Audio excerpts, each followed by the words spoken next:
Hey you! Does your build suck? Are you sick of builds that are like putting together a million little puzzle pieces before it finally works at a basic level? Well, this is no BS builds where there is no filler and no annoying BS, except for this intro. How the build works. First, you take the Chieftain Ascendancy node that explodes an enemy for 500% of their life. This does a massive amount of damage for free, basically, even if your character is completely naked. This damage is then reflected to you from Fulcrum, but as a Chieftain it does not damage you because you are immune to ignites. Rather, not immune, but unaffected, which is different. So the ignite is still on you, however it just doesn't do damage to you. Then you spread the ignite to enemies using a Fan the Flames passive node on a medium cluster jewel, and then you can just run around and everything will explode. Leveling this build, you'll just level as an RF Chieftain, which should level very fast as you still have big explosions. However, you will need a little bit more gear and a passive tree actually focused on doing damage. You can just look up a Jug RF passive tree and then switch it to Chieftain, and then there you go, just level as that. Or you could level as Jug RF as well, whatever you prefer, but Chieftain will definitely be better for leveling with the explosions. Now, important items. Fulcrum is the most important item of the build, obviously. It does not work without it. Cloak of Flame, it increases your ignite duration and also gives you a huge amount of fizz taken as fire, which is also essentially a required unique. Besides those two, nothing else is really super required. Now, medium cluster with Fan the Flames, or if you don't have all that, you can get Ignite spread on gloves. I've not tested it on the gloves, so I don't know how good it actually is. Defiance of Destiny Amulet makes you basically immortal against small hits. Warrior's Tail Jewel doubles the effect of tattoos. It's big for getting your max res up. Winter Weave gives you big move speed. Disco's Leash Quant Rarity. Rampage Venture's Gamble Quant Rarity. Goldworm Quantity. Sadima's Touch or Gloves with Rarity. And then a rare helmet with fizz taken as, plus rarity.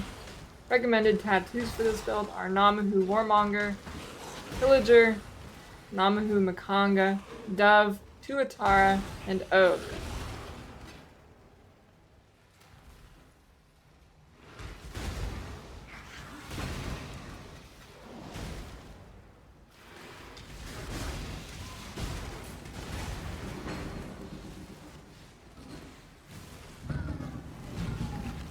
Alright, so here's the PoE, and I'll just go over some additional information, things you might want to consider.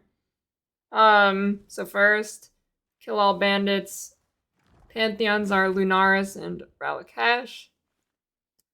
Then, something I forgot to mention is you do want to get a Vault Breach. It's not necessary, as you saw in the clip, but if you run out of your Ignite on a boss and you have no monsters to get another Explodion, Vault Breach will help you a lot.